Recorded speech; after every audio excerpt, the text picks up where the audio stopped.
Madridistas. Welcome to another episode of Let's Be Real podcast. I'm your host Mo, and today I have with me Suned, Farouk, and Doris. We have a very exciting episode lined up for you. We're going to talk about Luka Jovic, we're going to talk about Borja Mayoral, and we're even going to talk about Barcelona. But before we go on to that, first, I think we should probably be talking about the Florentino Perez interview that he did with El Chiringuito recently. So, guys, what was your impression of the interview? Like, have you had a chance to watch it? Yeah, a Yeah. fair bit. I watched it live, yeah. Okay, so Doris was the hardworking student amongst us, and she really paid attention to the interview and watched it live. So I think starting off, the first thing that we want to talk about in the interview, although the media has been focusing on Kylian Mbappe, I think the first thing and the most important thing to talk about is Vinicius, especially in the light of the article that came out yesterday in Marca. So if you guys remember, last season, Florentino Perez went on Chiringuito and he said that Vinicius was untouchable, he was untransferable. There were rumors that Madrid side, like PSG, wanted Madrid to include Vinicius in any deal for Kylian Mbappe, but Florentino Perez went on Chiringuito and he said that it's not going to happen. So at that time, a lot of fans were angry because Vinicius was not performing to the level that everyone wanted him to. But right now, Vinicius is a completely different player, and Florentino Perez again went on Chiringuito and he was praising him for his Madridismo, his love for Madrid, his passion for Madrid.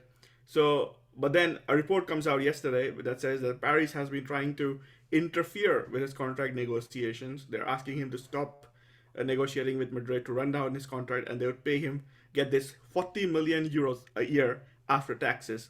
And in addition to that, they want to pay him like a huge signing bonus, and give him some business opportunities in Qatar, whatever that entails. So I'm gonna come to you guys. Let's start with Farouk first. Farouk, what do you think? Like, how do you feel about this news, and what is your opinion on nation states, coming and participating in European football? So that's the thing, like, we're just here like all behaving like, sport kids who had their favorite toys taken away, right? So that's the thing, like, the point is right before these countries came into the leagues, right? The point is like you have, with the Perez himself, with the Galacticos team, and, with the Sir Alexis and what is not, and with the Italian league when they were the Italians, you literally could snatch anything you want away from anyone, you get? So that's the thing. And now we come and like, we're all trying to pretend that, we're holier than thou, the we're better than other spirit that this fake Barcelona fans try to portray to everyone. So for me personally, like, the thing that they're trying to interfere with the contract extension of a player, I think it's nothing new in football. This happens a lot. Okay, obviously they don't say it officially, but I feel this happens a lot, and even Real Madrid himself have participated in it a lot. So meeting a player, convincing him that okay, just run your contract down, we're gonna give you this, we're gonna give you that. That's the negotiations in football. That's how it happens. So like, I wouldn't just come here and say, okay, yeah, do I have my views on like nations participating in football? That's a whole different thing. But like negotiating with players, asking them to not sign or extend or promising them this and that, I feel that's just part of it. And that's one of the unwritten rules of football. Like this is what people do like every day. This is what agents do. This is what the sporting directors do like every day. So for me personally, I don't find anything wrong with that. And I feel like it's very hypocritical, of Perez to come out and say, nah, or like, okay, Perez isn't saying so, but it's Marca saying so, it's indirectly Perez saying so, so that's the thing. So I just feel like, yeah, that's just hypocritical of them to just come and now, someone is tapping up our player, they want to take us away the jewel of the crown. But there is a way to tap up a player though, right? Like, have you seen Barca tapping up players? They always seem to have this convulsive fit in the media, right, when they're tapping someone up. But we don't cause that, do we? So that's what I'm saying to you. Like, it just depends on it. Like, everyone has the way they do it. But like, I mean, that's something that happens. I think the point over here isn't the fact that Vinicius is getting tapped up by PSG. I think everybody understands that this is the reality of football. So everybody, like, at any given moment in time, some other club is going to try and poach your player. Like, even the report that came out yesterday in Marca, it wasn't just about PSG. Like Manchester United, Chelsea, Liverpool, every club in the Premier League was like involved in somehow wanting Vinicius to come over to them. So I understand that, but I think the bigger problem is the numbers. Let's be honest. Like Paris's revenue is dwarfed by Real Madrid's revenue. Like until last season, Real Madrid was like way above them. But yeah, you're in the pandemic, and especially with inflated sponsorships coming from Qatar for PSG. But That can is I how quickly, they. sorry, interrupt you, please. If I'm not mistaken, maybe I am wrong. Maybe I'm totally wrong. I'm not very sure. But I kind of remember that when PSG first came, to the forefront of European football, like they were very close friends with Real Madrid, isn't it so? Yeah, Florentino Okay, so Perez and but my Nasser point now Al-Khelaifi. becomes this. So is it, well, like, did Perez just wake up and realize that, oh, me being friends with El Khalifi is gonna hurt football? Like, did he just realize No, no, it? no, no, no. The question isn't Perez realizing it's hurting football or Perez being angry. The question is the fact that these countries, right? They're artificially inflating the sponsorship values. Let's just look at Inter, right? They were owned by Student Group in China, Yeah. and Yeah. they had a lot of sponsorship coming from China. They had an education sponsorship for some reason from China. You see, and now when they want to sell, nobody wants to buy them because they know there's a lot of debt, and the Yeah. sponsorship income that was coming from China is not going to be there, and that's not real value. So let's say if PSG is decided to be sold tomorrow, nobody's going to have the money to buy them because the sponsorship that they are having from Qatar would disappear, right? So I think that's the question, that these countries are inflating and keeping their clubs afloat, and then they are paying players these values. Although there's an argument that Real Madrid used to break transfer records like on the regular, but the thing is, like, you have to look at it, right? The transfer record before Neymar went to PSG was 120 million euros to Manchester United, right? And then they went and paid 220 million euros for Neymar. So they almost doubled it. So I think the question here right now is like the income they generate, right? Is it fair to other clubs in Europe? What do you think about this, Sunit? Obviously, man, like they had a recorded like what 400 plus million loss or something. They were redlining over 400 million or something. So this is just like reaching that point where money just rules, man. Obviously, money rules every aspect of life nowadays. But the way that money tends to have a say, some people might call it ironic that it's us who's talking about monetary stuff. But the way PSG are moving, it's gonna be a sad day, man. Where players just tend to secure the bank and not go there for a sporting project, and it's been quite evident in the recent few years that people want to just go there for a good time. So, Doris, coming to you, I think you are one of the few people who have been lucky to be a sports person, right? So, like, what do you think about the Come on, money don't be that, like that. among the panel, right? So, like, what is your opinion of this money coming up? And then when you look at Vinicius refusing, from what we know, these huge sums of money. So, what is your first reaction to that? Like, what is your reaction to that? Well, I think there's many layers to this whole topic. Like, it's not just black and white. Like, it's hypocritical from us to talk about money, not in a sense like PSG or City or stuff like that, but still, people in general and media in general are not a fan of Madrid talking about money. But even then, like, Madrid has a sense of prestige. Like, when you come to this club, you don't just come from the money, you come for the history and for everything else. But you have to put yourself in their shoes. Like, there's nothing that they can do to persuade French people to play for them except for money.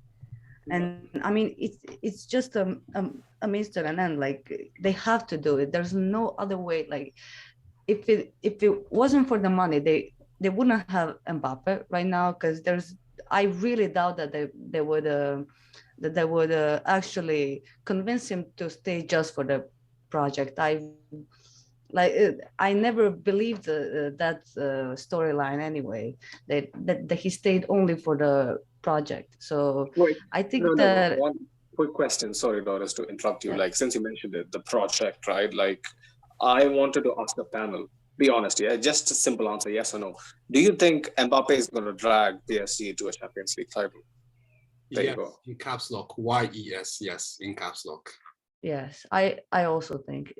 For Um, me, for me, the thing is more nuanced. I don't think he's going to be able to drag PSG alone. yeah, It will depend on the sort of pieces they put exactly. around Yeah. him.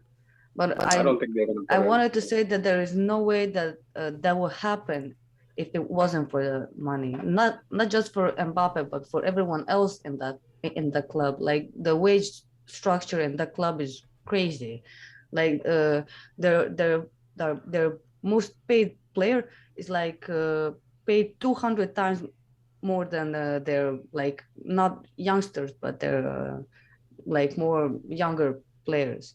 Like there's no like hierarchy in that team, and there's like uh, you have PSG and then you have City. That City has a wage structure. City has You a can't pretty say good that they structure. don't. They do put money in the club, but they have a Yeah. wage structure. That's why I'm critical of PSG. Yeah. So, Farouk, I'll probably give you the final word on this one. But then, just to come before you speak, I think it's important to know that although Paris has had huge amounts of losses, no action has been taken against them by either UEFA or even the DNCG in France because of the fact that okay, for UEFA, whatever reasons we all know exist, but for Did you hear that DNC, Nasser didn't get banned even for a game? Only Leonardo got it, right? Like for the yeah, I whole. was trying to avoid it because we haven't seen the video of it. Although I must point out that the reporter who first spoke about this incident, Monica Marchante of Movistar, she is a very well regarded reporter, so I'm pretty Mm. sure she's not lying. So yeah, Khalifi's involvement just got brushed under the carpet, right? So the thing Yeah. is like. Uh, Even the DNCG in France, they know PSG has losses, but they're ignoring it because of the fact that they're owned by Qatar. So, Mm. last words on the whole thing, Farouk, and then we move on. So the thing is this, I'll just like quickly counter Doris's point. The point is this, to be honest, I'm not a sports person. She knows better, right? So I always feel like this is a business for these guys eventually, right? It's just arrangement of a buyer and a seller. You come to an agreement and you get the best bidder, like the best value you can get for money. But the thing she says, which I don't agree, is with this, that Kylian Mbappe wouldn't stay in Paris for the project. The point is this, Real Madrid are already offering this guy outrageous amount of money, to be honest. And the point is, maybe I make it too sentimental, but I will say to you right now, Kylian Mbappe comes to Madrid and wins 5 Champions Leagues and wins just 1 in Paris. That one has more value than 5 because he I won agree. people for his people. So the fact that he's not staying for a project, I don't buy that. Obviously, there's a lot of pressure. Like when 2 states are pressuring you and you're 23. I'm going to tell you now. I Like think I've you always. misunderstood what I said. I didn't mean like his wage and his money and his contract. I meant that you have to put money in the entire club.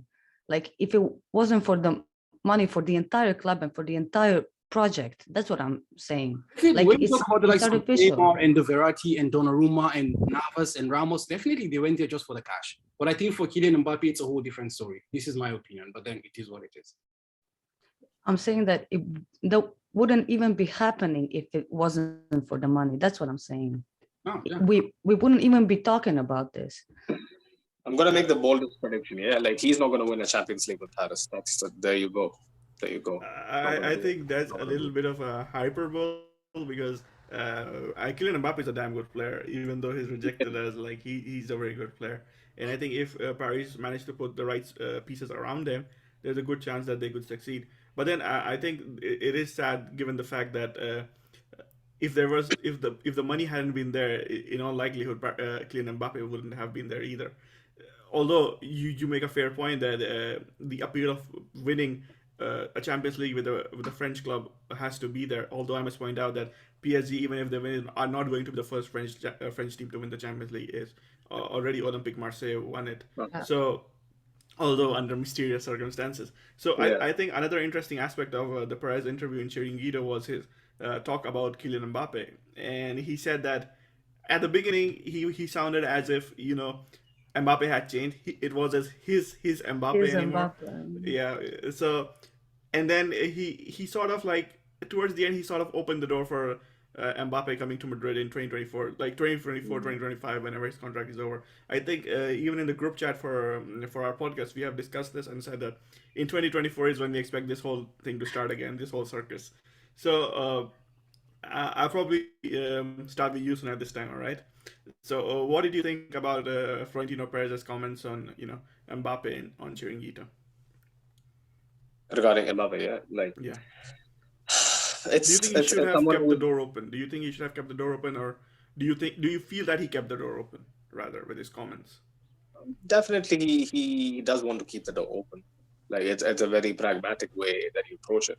Obviously, there was a lot of heartfelt stuff that he did say.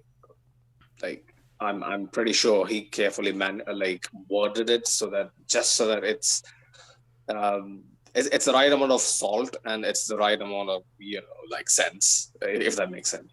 So yeah, like I feel like he definitely wanted to keep the door open, and from the way he was talking, I'm pretty sure that he knows how much all this ruckus has enraged the fans and whatnot. So yeah, man, like I feel it's the right thing to do, but it's just like sitting here in June, what, like 19th or 18th, 19th June 2022, sitting here like thinking that we are gonna all roll back on what we said and what we felt in a couple of years time. It's mad. It's kind of jarring.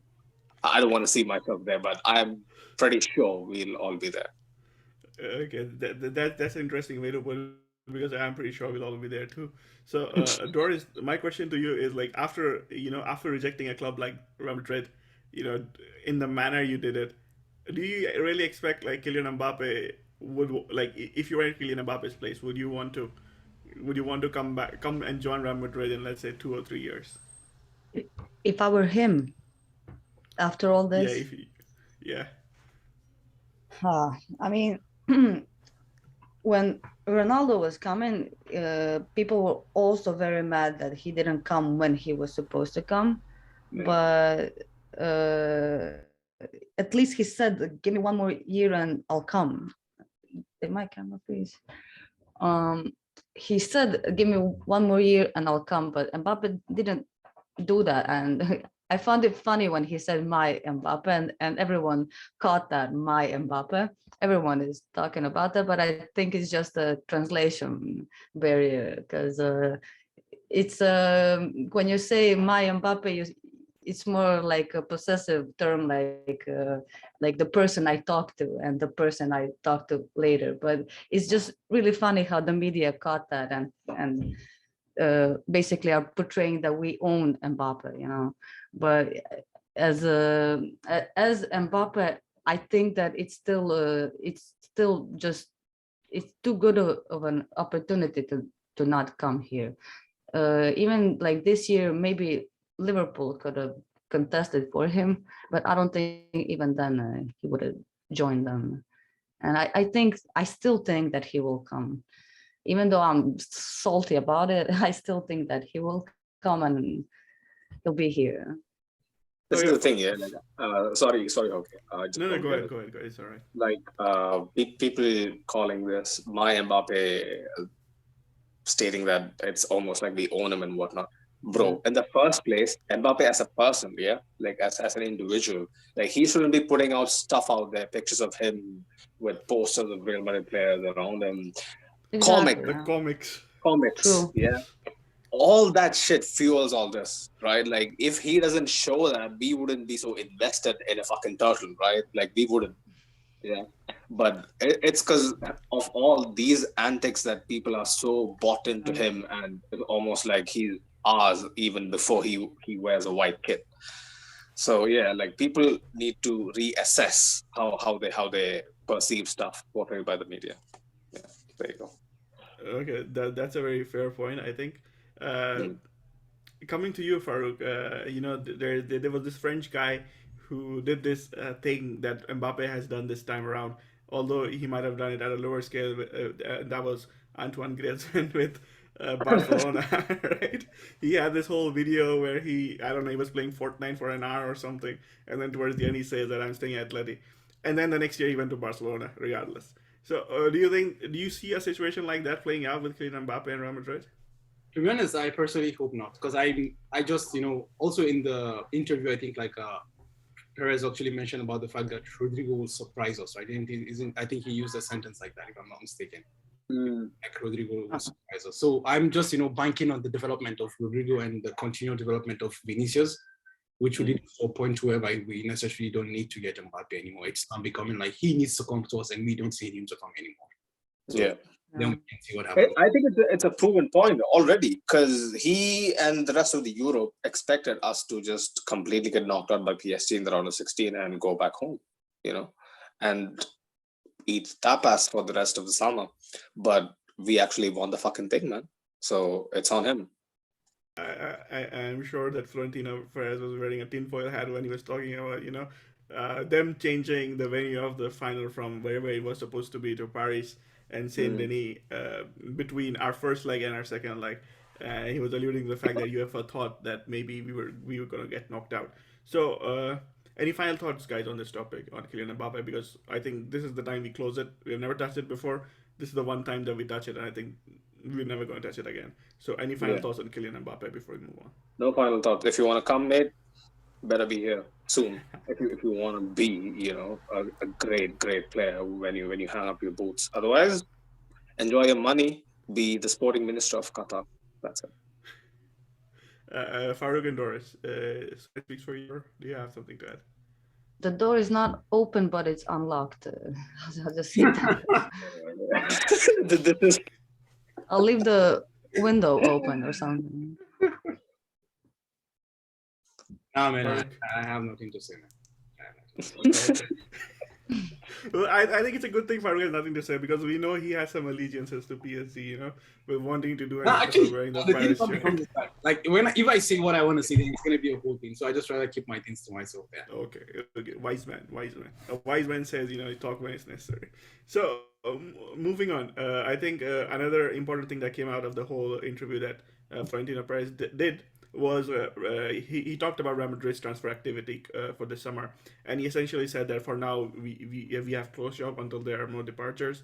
He talked about not buying let's say a substitute for Benzema. He basically said that as long as Benzema is playing, we're not going to bring a player and put him on the bench. And in reference to that, there was also a chatter about Haaland, right? Erling Haaland. So he said that why would you buy Haaland to put him on the bench?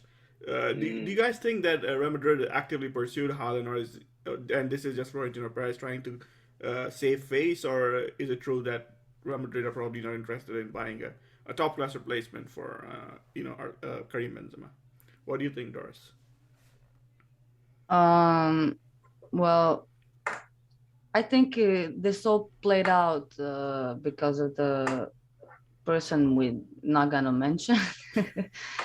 Because if all of this happened sooner, I think that there would be a possibility for us going for someone like, for example, like no one expected Liverpool to cash out so much money for Nunes, but they did it. And I don't think that it would be such a strange thing for Madrid to do the same for the replacement of Benzema, especially with Jovic not performing, and hopefully this loan he's supposed to go. So I think that maybe we're gonna stretch it one more year, because Hazard is saying that he's gonna improve, like Rodrigo is saying that he's gonna do stuff. I think it's too early to not give them a chance after such a season, So I think that it's a good thing. The only thing is, I don't think that Mariano is capable enough to even be on the sideline next to Benzema. For me, the Mariano thing is pretty simple. This guy's supposed to be third striker, right? You can't really expect much more from the third striker, and also given the fact that Mariano fills the role of being a player who was brought through the academy, and we need 4 of them at least for UEFA Champions League squad. At least he shows intention, like Jovic doesn't, bro. Like this guy, at least he is on defenders. He's trying to press. He's doing something. So for me, that's more than enough. For me, for that reason, I really try to avoid going full steam on Mariano. Although on the social media, everybody's always pretty getting angry about the fact that. Because I remember, bro, even in the 2016 season, like couple of very important goals. Remember the shoulder goal that he scored against Depor? Yeah, amazing stuff. Like he's underrated for what he does. But he's not a replacement. He's not a No. replacement for him, and it's not fair to Mariano to keep him like this. Like he could be great at a different club. Like I don't think that any player would. He could. I said he could be. Like I don't think it's fair to him, even though he's such a huge Madridista. He really is. Even though he's not playing, he's always there for the team. But I don't think it's fair to him to be regarded as a third striker. I think he needs some stability in his career. He needs to play.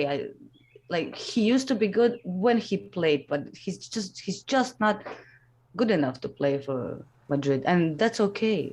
It's just waste of money, but I think for Mariano, the door is always open for Madrid side because he can leave anytime he wants. But as long as he stays, I'm not going to be too fussed about it because the fact that for Madrid, he knows his role. He's going to be the third striker. I think the funny thing is, like, for the past 2 seasons, we've always gone with him as the third striker, and he somehow always overtakes Jovic and becomes the second striker for whatever reason. So, but I think Doris mentioned an interesting player in Darwin Nunez. And I was listening to Fabrizio Romano during the week, and he said that after the Mbappe thing collapsed, Real Madrid tried to make an inquiry for Darwin Nunez, although the whole thing collapsed because of the non-EU thing. So, Farouk, what is your take on this whole replacement for Benzema thing? You know, players like Nunez, Guiri, and everybody's getting linked, but Perez comes out and says, "Yeah, we're probably not going to sign anyone." Yeah, Doris hit the nail on the head when she said that the reason most likely why for the Erling Haaland thing wasn't most likely gonna work was because Kylian Mbappe was like a shorting in the bank at that point in time. Yeah, so I think that's the reason why we haven't inquired or like gone in all in for Erling Haaland. But I feel like Haaland is still out there because the reports are saying that he has a release clause, but I doubt City are foolish enough to get a release clause into his contract. But I don't know what it's. I think one of the requirements, one of his requirements from his side was the fact that he wanted a release clause, and Real Madrid was supposed to be hesitant on giving him a release clause for whatever that is worth. Oh, that's I don't know, man. Let's just see. I'm not really sure there is something like that, but I feel like City wouldn't go in 2 years. It's getting activated by us. Watch it. So what I'm saying is that if there is a release clause there, really, I feel like in 2 years, like we can get 2 more seasons out of Benzema and activate his release clause if he feels like he wants to continue playing with us. However, with the Darwin Nunez thing, I'm not buying that because actually I felt like the Kylian Mbappe thing collapsing actually just inflated the market because the point is that you should not buy Tchouaméni for 100 million. You shouldn't buy Darwin Nunez for 100 million. That's the two things. You get that's true. Getting Tchouaméni for 100 million euros and then going and getting Darwin Nunez for under 100 million euros, man. Like we've been milked, man, and it's not even anywhere in the transfer window, man. I was just gonna say Tchouaméni is 80 million euros still. The bonuses kick in, so that's it. Like, even Darwin Nunez, I think it's 65 with 75 million euros. No, 75. He's 85 or 80, right? Plus Darwin Nunez 75 plus 25 in bonuses. Benfica like totally expected to reach 90 because I think 15 million of those are pretty like easy to reach. Easy bonuses. Yeah, but I don't think he's nowhere near worth it, bro. Like definitely, 100%, man. He's nowhere worth it. Nowhere, man. But anyways, man, it is what it is. So party guy Klopp, like remember how he used to bang his drum about money taking over. Actually, I was going to bring up this point, the fact that Klopp said, if ever I sign a 100 million player, that is the day I resign. So, okay, technically he hasn't, but maybe you could consider this to be a 100 million player. He's still here. And if you guys remember, we had some discussions before about Liverpool not being a spending club, but here we are. So it is what it is, right? So, but moving on, I think we should be talking about Luka Jovic because I think it is an important story. Some outlet in Serbia broke the fact that Fiorentina are interested, although in Spain the rumor is that it's not done. So probably Sunet, you can take over and talk about Luka Jovic, Fiorentina, and what to expect. Well, Fiorentina, I guess the earlier manager was Gattuso, if I'm not wrong. He got. I think he left because of the whole Jorge Mendes thing, right? Yeah. He had a row, and then he was sacked, I think, somewhere at the end of last season, not this season, last season. And Italiano was brought in. And to be fair, like people don't like Italiano much because he just has one plan and a style of play, which is a flat 4-3-3 most of the time, with strikers essentially dropping deep into link up and whatnot. So people are not huge fans of his play style.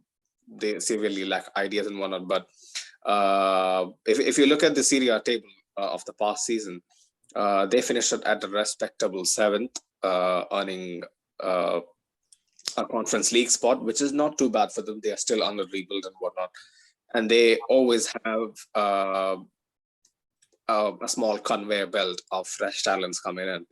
Fiorentina is a very respected club from Florence, but Jovic fitting into their plans, I don't know, man, because Piatek is out of the way. Like people say that he's almost gone at the moment. They have Cabral, the Brazilian striker, which fans are pretty fond of. He's not the most clinical striker. He was injured for I think a bit of last season, where Piatek was playing and scoring. But when Cabral was fit enough, he was immediately brought back in. And people say the overall play of Fiorentina vastly improved when Cabral became the main striker. So when I was reading stuff from the fans, they say that this guy is going to be second fiddle again to Cabral, and they prefer a striker who is able to link up, the midfield and the attack. So Jovic linking up, I don't know, bro. I don't know. Okay, If this is the I right think move that for raises him. an interesting question because of the valid, like how helpful this loan is for Jovic, because let's be honest, like from what we've seen in Madrid, Jovic doesn't really have the best link up play. He's really hesitant to get involved. He's not very dynamic. Maybe he fits in better. And there's rumors that Piontek is going to leave, as you said, because he's probably going to go back to Hertha Berlin because the loan Yeah. wasn't really successful.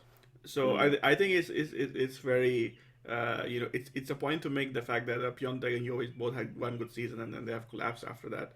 But Yeah. there has been rumors in Spain that Fiorentina want Real Madrid to take a good part of the wages, and probably they don't want to pay. 50%.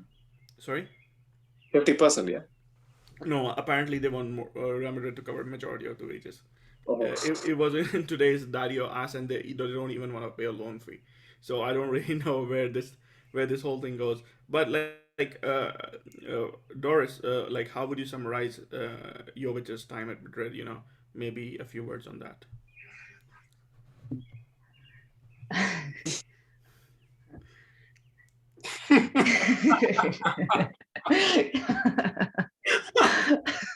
How do you, what do you say about that, man?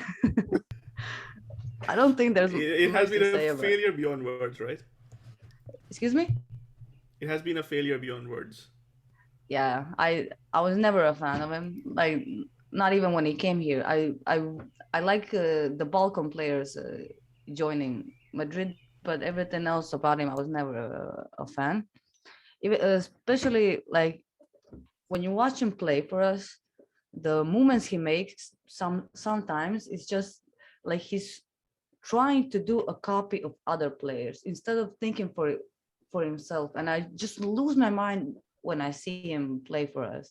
So I don't know, I was like, I don't hate any of our players or just like don't like him or anything, but he's like lower on the spectrum, I'm gonna be honest.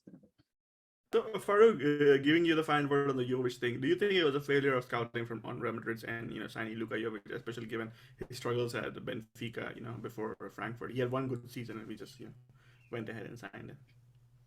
So I think Jovic is one of those curious cases where you kind of feel like, okay, like he's not been given the chances, but then on the other hand as well, the little chances he's been given, he's not shown anything, as you guys rightly touched about on Mariano Diaz earlier. Like, this is someone who comes for 5-10 minutes, but you know what you're gonna get with Mariano Diaz. Like, this is just who he is. Like, he's not good enough, but you are gonna get this from him again. But with Luka Jovic, like, he's not just he's not. The application has not been there. The attitude has not been there, to be honest. So I really don't know what he does in training because I haven't seen him train. So to be honest, I feel like, yeah, it's a marriage that needs to divorce ASAP, and wherever he goes, I wish him good luck. That's just it. I don't know Yes, I'm. if it work out or not. He doesn't exert himself into games. The two games he actually put himself and his body on the line, he scored a couple of goals. Remember against Sociedad, I guess. Was it? Yeah, that Yeah, was the with only game he played Vinny. well, right? But Foregone exactly, like he conclusion. doesn't put himself out there. Like every time he plays, he's just like a cone running. Yeah, yeah. Essentially a cone. Yeah, essentially a cone. I think the guy we expect to replace him with is Mayoral, right? Because Borja Mayoral, a former Real Madrid academy player, spent 2 seasons at loan, like at Roma, and the last half of the last season at Getafe. So, Suned, what do you think about his loan spell at Roma? And if you have had the opportunity to watch him at Getafe, like, do you expect Mayoral to do well coming back at Real Madrid? I Has haven't he watched improved him, from but what I've he read was a last lot about season? him. I've read a lot about him, but I haven't had the pleasure of watching him. Uh, there's a player there. Like I'm gonna be very real and say that he might be better than Jovic. Anybody can be better than Jovic. I So mean, Zidane Myral, would agree with you because if you guys remember 2 years ago when Mayoral left Real Madrid, Zidane wanted him, to continue instead of Jovic, and he wanted Jovic out. But for whatever yeah, reason, Mayoral was the one who was sent out on loan. So mhm. because Jovic was bought for big money. That's the only reason he stayed. But yeah, man, there's a player in Myral, and his numbers aren't exactly prolific, but I think he has enough goals in him to be backup striker. But I put a poll up on our page. Check us out on Instagram. Yeah, like Let's Be Real 1902. I put up a poll there a couple of days ago, and it wasn't very favorable to Borja Mayoral. People were asking me on the post that I put up, why are he essentially got two chances. Why are we giving him a third chance? He's not exactly it. Which, to be fair, I can't disagree with much because he hasn't shown us that. See, a secondary striker. Let me ask the panel this question. Yeah, if our primary striker, may it be Cristiano or Benzema at the moment, they might be bagging in like 20, 25 goals in the league and like 30, 35, 40 all comps. Yeah. How many goals do you think the secondary striker should get minimum? Farouk, you could probably go ahead with I that. mean, for me, actually, as the name goes, a secondary striker, I'm not looking for the goals from the secondary striker, to be honest. I'm just looking for, the application to be there. The drop off in the level of play should be there. Because the point now becomes is like, the way football is evolving these days, like, a striker doesn't necessarily have to score the goals. But as we've seen, the point is when Benzema doesn't play for us, literally, we don't even know what's going to happen. The people are like worried, who am I going to pass to? And like, as I think more rightly pointed out, when Jovic applied himself in those two games, even away from the goals, you could see that there was a link-up play. Like there was, obviously Benzema is the world best player, so there's always going to be a drop-off. But like you could see that the team could still perform. So for me, like rather than, the number of goals, like the level of the team performance shouldn't drop too much. That's what I would be looking for in a striker for me. So you don't want goals. I'm not looking for. Yeah, I completely agree. I completely agree with Farouk. I think the point over here is the fact that Mayoral has to be, even if he's coming on, he can be that central reference on the pitch because from what we have seen him, play, this guy has the ability to be dynamic, to link up play, and to overall participate in the build up. So while personally Mayoral wouldn't be my first choice as backup, but I think if we're getting if it's a choice between Mayoral and Jovic and Mariano, I'd probably go with Borja Mayoral as a second striker to back Karim Benzema. And honestly, the thing is like when you have a striker like Karim Benzema, chances are going to be limited, right? So whoever comes on, you can have Erling Haaland on the bench. We will choose Sunil over even. You could have Erling Haaland on the bench and what? We will choose Sunil over Jovic, man. Like it's not even an argument there. Like I think that's not a positive argument for Mayoral. With all due respect, like I'm choosing you over Jovic. Like okay, like it's not even an argument, man. Like you're gonna choose me over you. What else will you do? You're so promising. I see the fact that you have a lot of confidence in Sunet for some reason. You wanted him as a center back. You want No. Mount The as a thing is, striker. this is the Bundesliga tax that people, like frown upon. This is it. Jovic was prolific in the Bundesliga, even on his short loan spell, at least for the starting couple couple of match days, he was pretty good. But even then, he couldn't get back into the side, which proves again he's finito. I think you raised a good point about Bundesliga attacks, and probably touching upon that, we could talk about another player of ours who spent some time in Bundesliga is Renier, right? He was brought in for like relatively big money, although yeah, he was not as big as Vinicius and Rodrigo. We still Yeah. spent 30 million euros on him, and the fact is like he didn't get a chance, he didn't get a fair chance or fair shot or whatever at Borussia Dortmund. So right now the rumor is that he could go to Roma or he could go to Valladolid. Doris, probably, what would you prefer if you were Renier? Would you rather want to go to Valladolid or Well, Roma? me being a big fan of Mourinho, I would have to choose Roma, and especially coming off from a trophy and an okay season, considering everything they could have done better in the league. But I think that for any players, I think they should higher. Like we have some players that shot too high, but I think that's the only way you're gonna progress in your career. What do you I think, think Farouk? Do you think Roma. it's a fair assessment, or do you think, like personally, I think he should go to Valladolid Yeah, because I think he would get a more of a shot at developing there. so the point now, He will get more minutes definitely, but still, even away from the minutes, actually, I just feel like, Rainier just came, from South America, and directly he went to Borussia Dortmund for a couple of years, and I literally haven't seen him played at all. I don't know, maybe I missed, maybe he played, I don't know. But like, I mean, playing at Valladolid gives him at least, an adaptation to the culture, to how the, league plays, and also he gets a chance of playing, and also like because we have a good relation with Valladolid as well, due to the ownership of the club and what is on. So I think it's gonna be good for his development, because like he's literally stagnated for his 2 years in Germany. but if you fail at Valladolid, it's kind of worse than failing at Roma. Like as a person who plays sports, like that will always be in, in the back of my mind that if I fail here, it's so much worse than if I fail at a better club. You can just say like, damn, like it just didn't work out for me. But if you don't show yourself enough, like if he goes to Valladolid and doesn't perform, like he's gonna be unknown after that. Like there's no coming back from that. If that Yeah, makes sense to you, I do think you that's a good understand? point, good thing to keep in mind because not all of us have the ability to think like what professionals would because Yeah, you have only to think somebody as a who's player. You have to think selfish sometimes. yeah, only somebody who has been in that situation can understand that. But moving on, I think another player of ours who is coming back from loan and possibly has no place because of the non-EU thing is Takefusa Kubo. Sunet, coming to you, have you been disappointed with how his development has been, like especially after his first loan spell at Real Mallorca? Essentially, he was what do you call it? He was a bragging point over Barcelona. That's an entire existence in a white kit right there. Because I had so much expectations about Kubo, him being a left-footed right winger and whatnot. But I was always wary of his stature. I knew that he for him to actually flourish, he need to bulk up significantly. But yeah, man, it's been a severe disappointment.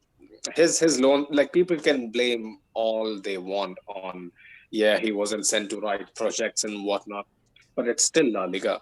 It's still valuable experience, and he has, to be fair to him, he has shown some flashes of brilliance here and there. Like there is a player in him, but sadly, he's not. Yeah, Well, I think that's a good that's a fair point to make. But then we also have to keep in mind the fact that Kubo, even when he's coming up, like he wasn't a prolific goal scorer because I think the mm, comparison that is often made is Lionel Messi, and the fact is like Lionel Messi is a pretty good goal scorer, all things considered, and Take Kubo lacks that. But the thing is, like as you said, he has still shown some flashes. Real Madrid's original intention was to give him a run out this season, but given the fact that Vinicius has not gotten his European passport, so mm, that has been a spanner in the works, and probably Real Madrid are gonna either loan him or sell him with a buyback. But then I think moving on, we have to talk about the interesting thing that came up this weekend is the fact that Barcelona activated their economic levers for whatever that means, and Pulling now a are lever. supposedly a huge players in the transfer window market. So, Farouk, what is your whole take on this economic levers thing, and how do you expect Barcelona to proceed from here? Yeah, I just felt like Barcelona, like I don't know, like it's just like how can I say?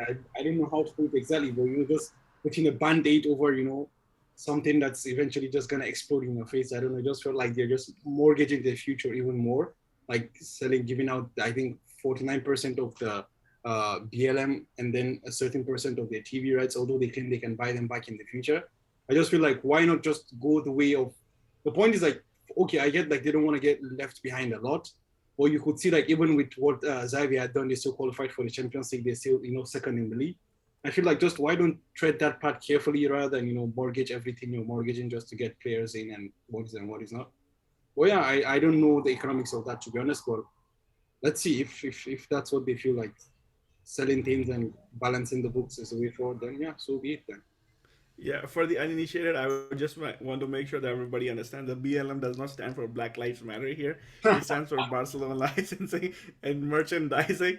Well, the thing is, like Barcelona Barcelona, they have lives decided that, matter. yeah, all the Black lives do matter. But the thing is, like, Barcelona have decided to sell 49% of Barca licensing and merchandising. They have also decided to sell, let's say, 25 up to 25% of the TV rights for 25 years. This is different from the CVC deal because the CVC deal sells 10% of TV rights for 50 years, and they probably get 270 million or something. But Barcelona, they're expecting like 200 million for every 10%, so probably they want like 500 million.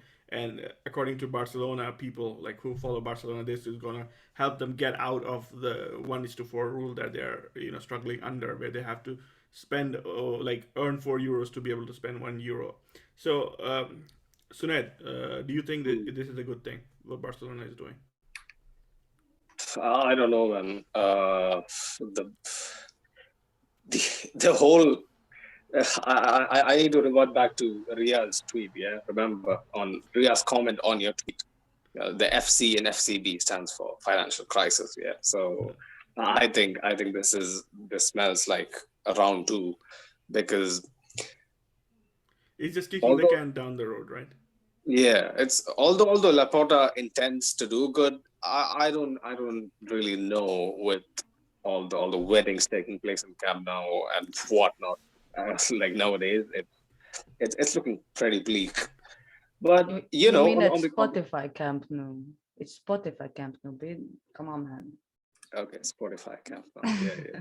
Just to get that in for sure, for sure. So yeah, like I don't know. I just wish Barca all the luck. We need them more than they need us, because if we don't have that kind of a rival in their element, we are going to lose our edge as well. So I hope Lewandowski actually makes it. They're going to make him he's going to make them so much more better. Doris, what do you think about Barcelona's transfer activity and Suned's desire to want Lewandowski to come to Barcelona for whatever reason? Do you actually want him to come, or it's just for the financial reasons and for the league? Like, do you actually think For the that league. Lewandowski would do good in Barcelona as it is right now, Mm, with the players they have? mm. No, I actually want him to go there so that they can push us, to be better. Because without Barcelona, I think we will slack. That's just my opinion. That is true. Yeah. Mm. So I don't I know. think People were yeah, saying that he should come here, or that he was planning on it. And I'm so against that it's not even real. But for Barcelona, I actually agree that he would be a good signing for us, not for them. Oh, I mean, okay. like, it's good that he signs for them. It's good for us, but not for them. I think so. I don't think Okay, he'll okay, have okay. it. So But if you you're compare him saying to Luke, he's a Bundesliga bully. Is that yeah, what but if you're you compare implying? him to Luke De Jong, I mean, come on, it's obviously a huge upgrade. I mean, it's Lewandowski, but still, I think and that deal you could also have to only consider work the for fact that us. they have Aubameyang, right? Yeah. He He's has to going to have play on the one wing. one more season, right? Yeah, I Isn't think he has he? one more season, right? I thought he was going back. See, that changes things. He's not That going back changes. to Arsenal. No, He's no. done with Arsenal. He's done with I know, but Arteta. He's tired of Arteta. he could have gone somewhere else after that. Mm. I thought he was going. That's interesting. I fully expect him to stay, but yeah, Barcelona fans have the fantasy of seeing Ansu Fati, Lewandowski, and Ferran Torres form From a very destructive front line mm. for whatever that is worth. One player they do not see at Barcelona, maybe although they do want him to stay, is Frankie de Jong. How do you think that Frankie de Jong's career has panned out since he moved to Barcelona? And what do you guys think about his proposed move to Manchester United? Do you really think it's going to go through, or in light of recent events, probably going to fall? One phrase, yeah? One phrase. Chat shit, get banned. So Yeah, Farouk, you probably take the lead. I personally feel like he's not lived up to the hype, and given the circumstances and being played out of position and what is not. But the point now becomes eventually like the top players need to adapt to these things, and Frankie has not been able to adapt so far because I think also the instability around the club also hasn't helped his case, to be honest. So I feel it's I think it's a detriment to him leaving Barca and moving to United, but I feel like there's a challenge to be taken in the Premier League and especially with Manchester United. And moving to a league that has moving to a team that has a coach that he knows well in Harry Ten Hag, I think that might be a very good thing for him eventually in the long run. Well, like I personally I would like as if I were Barcelona, like I would question the Lewandowski move and keep Frankie de Jong. That's the thing. Like let's try to build around him. Let's build the midfield around him and see what can happen. Like already as you guys just pointed out right now, like we have already Ansu Fati, Ferran Torres, and Aubameyang. That's a good front line. That's a more than good enough front line. So I don't know what's going on, but then yeah, let's see how it goes. Let's see how it goes indeed. So, do you guys have any comments on Frankie de Jong, or should we just move on? No comments. High risk, high reward if he leaves. Okay. So I guess we'll end up with just talking about the academy players from Real Madrid who have been linked with, exits and somebody who's going to stay. I think Juan Milatasa is somebody who's been rumored to stay, although there have been offers from him from Rayo. And Sergio Arribas is like somebody who's shown great potential at Real Madrid academy. He was recently rated to be the most impactful player in the Spanish third division, with stats coming out that when he's on the field and has the ball, the expected goals of his of players around him rises by 15. So I think that's a huge impact. And the second person in those ratings was Ferran Jutla of Barcelona, and he got a move to Club Brugge, I think. So Sergio Arribas is probably also in the line for a move, but his agent came out and said that he's talking to Real Madrid and they'll decide what his future should be. Do you guys think that Sergio Arribas has a future at Real Madrid, or what do you guys think he should do this summer? Should he leave? Should he leave on a loan? Should he leave on a transfer? What do you guys think? For me, the midfield is completely stacked. Like especially with Chouameni is also with us. I don't see where Arribas is gonna get a fair shot. Although I think he is a better midfielder than Blanco. Distinct styles, I get it, but I don't see him cutting it. At least this season, I think it's better for him to go out on loan. Farouk and George, do you have any final thoughts to add? Yeah, I would say like really in the midfield we have there's nothing to say. But on the other hand, like we can go for example like for the fullback, I think it's Gutierrez, right? If I'm not mistaken. And I think like for him, like there's a lot of hope. I feel like there should be a chance there with Marcelo retiring and what is. I think he can be a solid option at the back. But I think for the midfield, like just as Sunil rightly pointed out, like the midfield's competition is so high, and I think it's gonna be very unfair for him to stay and wait for his chance. I think the thing about Miguel is the fact that with Rudiger's arrival, it's probably going to be Alaba and Mendy fighting for the left back spot. So unless Mendy decides to leave, I think it's going to be difficult for Miguel to get a shot. So probably, from what I hear, probably Miguel is going to leave as well, maybe on a loan or something. And the whole Fran Garcia thing is also in the balance because even if he comes back, he's not going to get a shot. Yeah. So probably we'll close on the end that even Mario Gila, somebody who debuted with Real Madrid this season, is probably going to leave to Rayo Vallecano. So I think this is a good point to end this episode. Any final thoughts that you guys might have? I haven't watched Mario Gila, so I'm the wrong guy to actually make a comment on it. Yeah, okay. I think he just played like 1 or 2 games for Real Madrid at the end of the season. So I guess that was it. With Jesus Vallejo not leaving, I don't think really any Castilla player has has hope of getting a shot in the first team. What So about I guess any news on Marco Asensio? Marco Asensio, I think the latest news is the fact that AC Milan are interested in him, but AC Yeah. Milan want to pay like 30 million euros, and they really can't match his wage demands. And Real Madrid, they want 40 million euros for Asensio, and they don't want to match Asensio's wage demands either. So we'll see. Asensio has shown a willingness to run down his contract, so I think this could go either way. One small question I wanted to ask before we wrap things up. Bellingham, yeah? Bellingham next season, is it realistic? For me, I don't personally see the need for him because we already have 3 midfielders with box to box. For me, I would love him because he brings something different to the Arsenal we have. Like Like, what do you Modric. think is different from let's say Valverde? I think he has the knack for a more killer pass. I think he's a more natural playmaker in a box to box body, if I must say, than Valverde. I think the fact is like Valverde, because of the role he plays for Real Madrid, he has been it has been difficult for him to express his playmaking style because when he plays for For sure. Uruguay, he's a lot more expressive with the ball. Yeah, I've seen him. I've seen him with the national team and whatnot. But I'll still say Bellingham is a better passer. He I think has the ability to make passes your Modric's and your Cruz's make. I think Valverde not so much. But I let's see. think that's a very high praise, but I don't watch him regularly, so I can't really I comment on that. Okay, Maybe so Mark Bellingham has something is to a say. very good I passer. haven't seen Jude Bellingham a lot, but I would just say this: like I feel like he plays already in the same position as Camavinga and Aurelio Tchouameni, right?